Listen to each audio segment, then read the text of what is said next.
13 group elements में boron anomalous होता है और बोरोन का जो स्ट्रक्चर होता है वो कोवेलेंट स्ट्रक्चर होता है ना। और उसको बोलते हैं आइकोसाहेड्रल स्ट्रक्चर। 12 कॉर्नर्स होते हैं, 20 फेसेस होते हैं और इनकी सारी फिजिकल प्रॉपर्टीज के बारे में हम बात लास्ट वीडियो में कर चुके हैं। आज हम करने वाले हैं केमिकल प्रॉपर्टीज के बारे में बात। तो मैं डॉक्टर अर्जुना वच आज इस वीडियो में आपको पढ़ाऊंगी chemical properties of 13 group elements. ध्यान से पढ़ेंगे, अच्छे समझेंगे, क्योंकि 13 और 14 ग्रुप में से पढ़ने लायक जो मटेरियल है वो 13 ग्रुप में ही है। 14 में तो इसके बेसिस पर 14 ग्रुप बहुत जल्दी निकल जाता है, इसीलिए इसमें थोड़ा ज्यादा वीडियोस भी बन रही है। अब देखिए बेटा, बोरोन तो एनोमलस है और 4 इसके उसी के फैमिली के मेंबर्स हैं जो कि थोड़ा सा अलग रहते हैं। क्यों? क्योंकि इसके स्ट्रक्चर की वजह से और वो स्मॉल साइज की वजह से, है ना। अब देखिए, हमें बात करनी है केमिकल प्रॉपर्टीज की। केमिकल प्रॉपर्टीज सबसे पहले हम बात करेंगे इसके हाइड्राइड्स की। हाइड्राइड मतलब कोई भी कंपाउंड जब किसी भी एलिमेंट से रिएक्शन करता है दूसरे एलिमेंट से, मान के चलो मेरे एक मार्कर है, मैंने इसको हवा में छोड़ दिया, ऐसे खुला, तो क्या करेगा? क्या है हवा में चारों तरफ? इंटरएक्शन किसके साथ करेगा? एयर के साथ। एयर में क्या क्या है? ऑक्सीजन है, नाइट्रोजन है, कार्बन डाइऑक्साइड है और बहुत सारी गैसेस हैं और छोटे छोटे वाटर वेपर्स भी हैं। तो वो ये डिसाइड करेगा कि उसे किससे रिएक्शन करनी है। ठीक है, सबसे पहले हमें एलिमेंट के बारे में ये मालूम होना चाहिए कि वो एलिमेंट मेटल है या फिर नॉन मेटल है, और उसकी प्रॉपर्टीज और उसकी रिएक्टिविटीज के अकॉर्डिंग फिर हम डिसाइड करेंगे कि ये किससे रिएक्शन करेगा और किससे रिएक्शन नहीं करेगा। थोड़ी सी बात कर लेते हैं बोरोन के ऊपर। बोरोन जो है ये 2 फॉर्म में मिलता है, एक क्रिस्टलाइन फॉर्म। तो क्रिस्टलाइन फॉर्म में जब भी हम किसी प्रॉपर्टीज की बात करेंगे बोरोन की, तो क्रिस्टलाइन फॉर्म में तो बिल्कुल रिएक्शन करेगा ही नहीं, क्योंकि उसका तो आइकोसाहेड्रल खतरनाक स्ट्रक्चर आपको मालूम है कैसा होता है। ठीक, और दूसरा मिलता है ये एमोर्फस फॉर्म में, और जो एमोर्फस फॉर्म होता है बच्चों, यही जो होता है रिएक्टिव फॉर्म है, यही रिएक्शन करेगा। कहीं पर भी अगर एमोर्फस में बोलूं तो बिल्कुल सही होगा, लेकिन अगर नहीं बोलूं तो भी आप बाय डिफॉल्ट उसको एमोर्फस ही समझेंगे, क्योंकि क्रिस्टलाइन किसी से रिएक्शन नहीं करेगा। ठीक है, अब एमोर्फस फॉर्म में क्या होता है? क्यों बोलते हैं इसे क्रिस्टलाइन और क्यों बोलते हैं इसे एमोर्फस? एक्चुअली एमोर्फस में क्या होता है? अनसंट स्ट्रक्चर होता है। मतलब बोरोन जब बना तो बोरोन को बनते वक्त बिल्कुल भी आपने टाइम नहीं दिया, उसके मॉलिक्यूल जहां थे वहीं बैठ गए अनसन जगह पर। कहीं पर अरेंजमेंट हुआ, कहीं पर अरेंजमेंट नहीं हुआ। लेकिन क्रिस्टलाइन फॉर्म में ऐसा नहीं है। क्रिस्टलाइन फॉर्म में हमने उसे टेम्परेचर दिया, हमने उसे टाइम दिया, हमने उसे बोला आराम से बोरोन साहब आराम से बनिए, कोई बात नहीं, हमारे पास बहुत जल्दीबाजी हमें नहीं है। तो बोरोन क्या बनेगा? बहुत ही शानदार अपना आइकोसाहेड्रल स्ट्रक्चर बनाकर 20 फेसेस और 12 कॉर्नर बनाकर आराम से एडजस्ट होगा। और आपने देखा ही था कि इस स्ट्रक्चर को तोड़ना कितना मुश्किल है। इसलिए क्रिस्टलाइन फॉर्म नहीं, बोरोन की केवल एमोर्फस फॉर्म रिएक्शन करेगी। और उसके बाद क्या होगा? बोरोन जो होता है लार्ज नंबर ऑफ, वैसे तो नॉर्मल रूम टेम्परेचर पर अगर आप देखोगे तो बोरोन रिएक्शन नहीं करेगा बेटा, चाहे वो क्रिस्टलाइन हो चाहे वो एमोर्फस फॉर्म हो। लेकिन अगर आप उसको रिएक्शन करवाते हो तो बहुत टाइप के, थोड़ा हाई टेम्परेचर पर, तो बहुत टाइप के आपको हाइड्राइड्स मिलेंगे। और ये हाइड्राइड्स की एक सीरीज मिलती है जो कि कोवेलेंट हाइड्राइड्स होते हैं, जो वोलेटाइल होते हैं, मतलब जो उड़ जाते हैं, हवा में गर्म करने पर उड़ जाएंगे वो। और हाइड्राइड क्या बनेगा इसका? BH3 बनेगा। और BH3 स्टेबल नहीं होता है, इस फॉर्म में ये स्टेबल नहीं होता है। ये BH3 स्टेबल क्यों नहीं होता है इसकी भी बात हम करेंगे जब हम बोरोन के एनोमलस बिहेवियर की बात करेंगे। अभी आप देख लेंगे कि जो इसका हाइड्राइड है वो BH3 है, जो कि बहुत ज्यादा अनस्टेबल है। और इसलिए क्या करता है ये बेटा, BH3 को अपने जिस वक्त BH3 बन रहा है तो BH3 को चारों क्या मिलेंगे? चारों तरफ अपने जैसे बहुत सारे BH3 मिलेंगे। आप एनवायरमेंट के बारे में सोचो कि जब BH3 बनेगा तो इससे बहुत सारे BH3 मिलेंगे। उसे स्टेबल होना है, मतलब उसको स्टेबिलिटी चाहिए, बहुत ज्यादा अनस्टेबल है। तो जितनी भी केमिस्ट्री हो रही है किसकी वजह से हो रही है?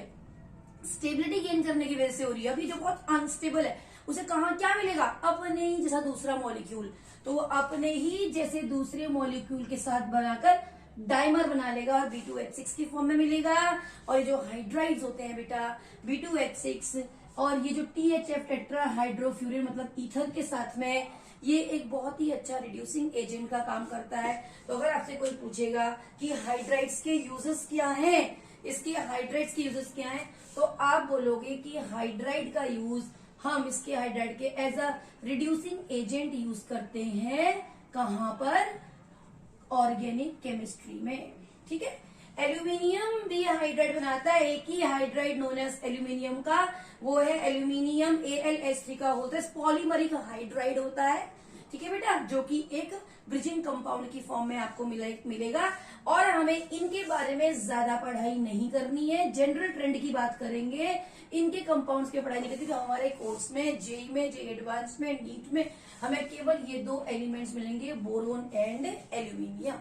अब एल्यूमिनियम का हाइड्राइड, शानदार हाइड्राइड आप ऑर्गेनिक केमिस्ट्री में भी हम पढ़ते हैं, उसको हम बोलते हैं एल्यूमिनियम, क्या था बेटा, लिथियम एल्यूमिनियम हाइड्राइड, LiAlH4, जिसको हम LaH भी लिखते हैं माय डियर स्टूडेंट्स। और ये तो बहुत ही खतरनाक रिड्यूसिंग एजेंट है, बहुत ज्यादा एक्सपेंसिव है, और ऐसा कोई ग्रुप नहीं होता जिसको ये अल्कोहल नहीं बनाता। ये हम ऑर्गेनिक केमिस्ट्री में aldehyde, ketones and carboxylic acids और अल्कोहल चैप्टर में भी पढ़ेंगे। तो ये it is a very very important reducing agent. तो बहुत ही इंपॉर्टेंट एक यूज आ गया आपके पास बोरोन हाइड्राइड्स का। What is that? That is the use in as a reducing agent in organic chemistry. और हम क्या करते हैं, इनके हाइड्राइड्स को एज ए कैटलिस्ट भी हम यूज करते हैं बेटा। तो आपको इनके हाइड्राइड्स के यूजेज पता होने चाहिए और कौन कौन बनाते हैं पता होना चाहिए। ये भी मालूम होना चाहिए कि हमारे पास कौन कौन से एलिमेंट्स हमें पढ़ने हैं। जनरल बात हमें पूरी पढ़नी है, लेकिन हमें केमिस्ट्री केवल दो ही की पढ़नी है, बोरोन की और एल्यूमिनियम की। चलो बच्चों, सेकंड प्रॉपर्टी आपकी आई रिएक्शन विद एयर। अब एयर में जब हम रिएक्शन करेंगे तो मोस्ट प्रोबेबली हमें क्या मिलेगा वहां पर, ऑक्सीजन। तो बोरोन की जब आप ऑक्सीजन से रिएक्शन कराओगे रूम टेम्परेचर पर तो वो रिएक्शन नहीं करेगा, है ना। लेकिन जब आप थोड़ा सा हीट करोगे तो वो बोरोन ट्राई ऑक्साइड बनाएगा बेटा। और उसके बाद अब अभी मैंने आपको पहले बता चुकी हूँ कि क्रिस्टलाइन फॉर्म नहीं है, जो भी रिएक्शन मैं आपको दिखाऊंगी वो यहाँ पर एमॉर्फस फॉर्म ही रिएक्शन करेगा। ठीक है, बोरोन की अगर आप वाटर से रिएक्शन करने को बोलो, एटमोस्फेयर में खुला छोड़ दो तो बोरोन कभी भी रिएक्शन नहीं करेगा। एल्यूमिनियम की अगर हम बात करें तो एल्यूमिनियम क्या करेगा बच्चों, एल्यूमिनियम के जो बर्तन होते हैं जब हम नए नए लेके आते हैं तो बहुत शाइनी होते हैं। और उसके बाद क्या होता है, ये एल्यूमिनियम जब हम एटमोस्फेयर कुछ दिन तक 2-3 दिन बाद जब हम बाहर निकाल लेते हैं, 2-3 दिन खाना बना लेते हैं तो क्या बन जाता है, वो Al2O3, थोड़ा सा कलर चेंज हो जाता है। तो उसके ऊपर Al2O3 की एक लेयर आ जाती है जो कि एल्यूमिनियम को फर्दर रिएक्शन करने से रोकती है। अगर एल्यूमिनियम के ऊपर Al2O3 की लेयर ना आए और प्योर एल्यूमिनियम हो तो प्योर एल्यूमिनियम हमारे लिए बड़ा खतरनाक होता है, वो कार्सिनोजेनिक होता है बेटा। इसलिए एल्यूमिनियम के बर्तनों में हम खाना बना सकते हैं क्योंकि एल्यूमिनियम के साथ इंटरेक्शन नहीं हो रहा है हमारे खाने का। हमारा जो फूड बन रहा है वो जिस एल्यूमिनियम के वेसल में, उसका इंटरेक्शन एल्यूमिनियम ऑक्साइड की लेयर के साथ हो रहा है जो कि अनरिएक्टिव लेयर है। ठीक है, तो एल्यूमिनियम रिएक्शन कर रहा है, क्या बना रहा है, एल्यूमिनियम ऑक्साइड। अब अगर मैं गैलियम और इंडियम की बात करूं एयर के साथ में, तो गैलियम और इंडियम तो भैया एयर के साथ में रिएक्शन नहीं करेंगे। जो थैलियम होता है ये लिटिल बिट मोर रिएक्टिव होता है बेटा, और ये क्या करेगा, ऑक्साइड की, ये भी एक ऑक्साइड की लेयर अपनी तरफ बना लेगा। और हाइड्रोक्साइड की बात करें तो TlOH की फॉर्म में मिलेगा, ये भी आपको मालूम है। क्यों? क्योंकि यहाँ पर इनर्ट फेयर इफेक्ट बहुत ही ज्यादा इफेक्टिव होता है और इसकी वैलेंसी जो होती है क्या बन जाती है, यहाँ पर valency +1 valency is more stable due to inert pair effect. इसलिए आपको TlOH का होल साइज ना लिखकर मैंने TlOH लिखा हुआ है। ठीक है बेटा, तो बोरोन की रिएक्शन किससे हो रही है, एमॉर्फस बोरोन से। अच्छा, अब हम आगे बात करते हैं इसकी, बोरोन इसी के ग्रुप के मेंबर्स की रिएक्शन की बात हम करते हैं।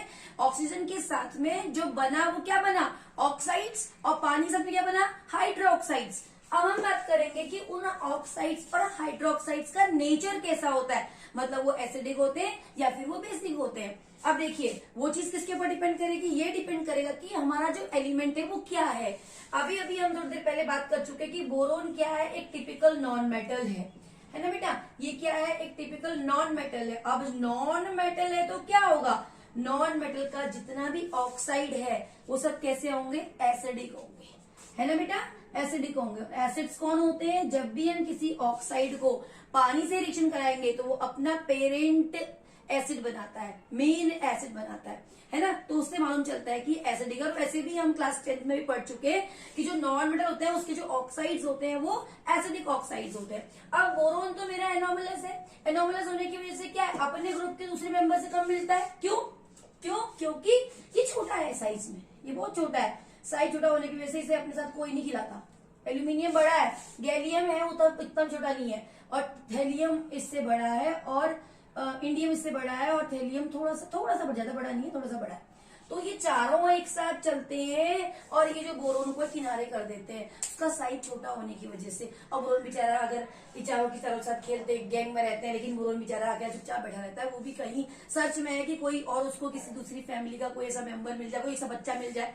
मतलब ये समझ लो कि 5 बच्चे क्लास में, 5 भाई बहन रहते हैं, या 5 दोस्त एक कमरे के अंदर रहते हैं, चारों की नेचर बहुत मिलती है, एक की नहीं मिलती। क्यों? हाइट छोटा होने की वजह से बेचारा। तो वो क्या करता है, हाइट छोटा होने की वजह से ना वो वॉलीबॉल खेल सकता है, ना वो कुछ खेल सकता है। तो वो जब पार्क में खेलने जाते हैं तो कुछ काम करने जाते हैं, तो क्या होता है, वो बेचारा बोरोन नाम का बच्चा जो है वो किनारे में बैठा रहता है और चारों अपना खेल रहे होते हैं। तो बोरोन क्या करता है, सर्च करता है, ढूंढता है, मेरा भी कोई दोस्त बन जाए, भगवान करे जैसे ये लोग खेल रहे हैं, ऐसे काश, आई विश कि मेरा भी कोई दोस्त बन जाए। चलो भैया। तो क्या होता है, एक दूर कोने में एक बच्चे को देखता है, वो सोचता है कि रोज एक बच्चा वहां पे और बैठा हुआ होता है, बोलता है यार मेरी तरह ये भी एक बच्चा बैठा हुआ है। तो वो क्या करता है, उससे बात करने की कोशिश करता है। तो वो उससे पूछता है कि तुम्हारा नाम क्या है। वो कहता है कि मेरा नाम ना सिलिकन है। बोलता है ये कौन है जो चारों खेल रहे? बोलता है ये ना मेरे साथ के मेरे दोस्त है, लेकिन ये मुझे नहीं खिला रहे। क्यों नहीं खिला रहे? वही रीजन। तो ये क्या है, यानी कि बोरोन ये कौन सी फैमिली का है? अगर आप इतना अगर हम यहाँ पे लिखें तो सिलिकन कौन सी फैमिली का मिलेगा हमको? अगर हम यहाँ पे लिखेंगे तो हमें क्या मिलेगा? बैंगन, आलू, गाजर, इन, थैला, काशी गए सन्यासी, पंजाबी। देखना बेटा क्या हो गया, इसको क्या बोलते हैं? Diagonal relationship. इसका मतलब क्या हो गया, बोरोन क्या किया, अपनी फैमिली के, अपने साथ के, अपने रूममेटों के साथ इतना नहीं मैच करता जितना कि सिलिकन के साथ में मैच करता है। किसकी वजह से? इसका डायगोनल रिलेशनशिप। और इसका कॉज क्या है? डायगोनल रिलेशनशिप का कॉज क्या होता है? Charge upon mass ratio.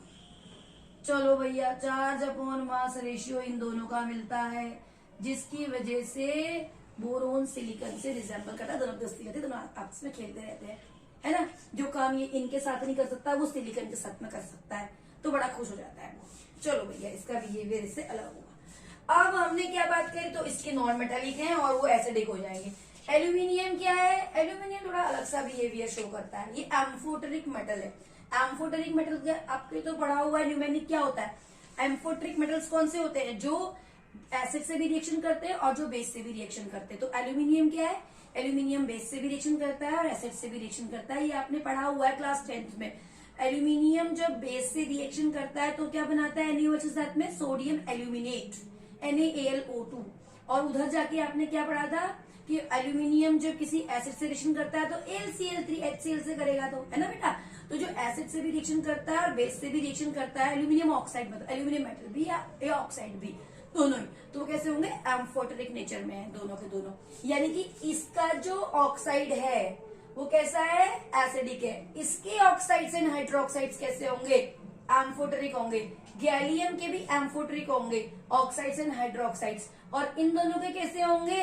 Basic होंगे। क्यों? क्योंकि इनमें जो है इनर्ट पेयर इफेक्ट लगता है, और क्या होता है, ये ज्यादा मेटालिक हो जाते हैं। क्योंकि हमने लास्ट वीडियो में भी पढ़ा हुआ था फिजिकल प्रॉपर्टीज में, on moving up to down, उसमें तो मैंने ऊपर से नीचे की तरफ लिखा था ना बेटा, ये देखो, on moving up to down क्या होता है? +1 oxygen state becomes more stable and the metallic character also increases, so these are more metallic. और जो मेटालिक ऑक्साइड्स और हाइड्रोक्साइड्स होते हैं वो बहुत अच्छे कैसे होते हैं? बेसिक होते हैं, बेसिस होते हैं नेचर में। तो this is its oxides and hydroxides are क्या होंगे? बोरोन के। कैसे होंगे इसके ऑक्साइड्स एंड हाइड्रोक्साइड्स? बोरोन के एसिडिक, एल्यूमिनियम और गैलियम के एम्फोटेरिक, और इनके बेसिक। ठीक है बेटा, तो हम इसको ध्यान रखेंगे। और अभी हम आगे बात करते हैं कैसे होंगे। हम एक सीक्वेंस में उनको लिख लेंगे जिससे कि हमें उसको याद रहेगा।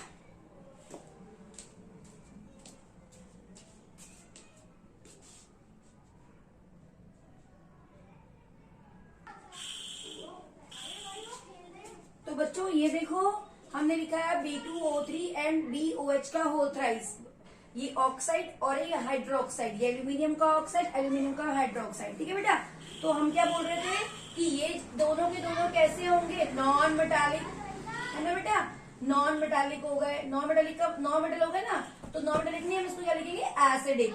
तो ये हो गए हमारे दोनों एसिडिक। और ये क्या है हमारे दोनों, ये दोनों क्या है हमारे एम्फोटेरिक, है ना बेटा। एम्फोटेरिक क्या होते हैं, जो एसिड और बेस दोनों से रिएक्शन करते हैं। और एम्फोटेरिक मेटल्स का न्यूमेरिक क्या होता है बेटा लर्न करने का, सब जन की आस सुनो प्रभु अल्लाह, सब जन की आस सुनो प्रभु अल्लाह। तो इससे हम क्या करते हैं, इसका याद करते हैं न्यूमेरिक। कैसे याद करते हैं, SB सब जन, ZN की छोड़ दो आस, AS सुनो, SN प्रभु, PB अल्लाह, AL मतलब ये दोनों से रिएक्शन करेगा, एसिड से भी बेस से भी। These are also amphoteric, gallium oxide and gallium hydroxide are also amphoteric and these two are basic in nature my dear students. तो अगर आपसे कोई एसिडिक कैरेक्टर की बात करेगा ऑक्साइड्स के या हाइड्रोक्साइड्स के, तो आप कुछ इस तरीके से इनका आंसर लिखोगे।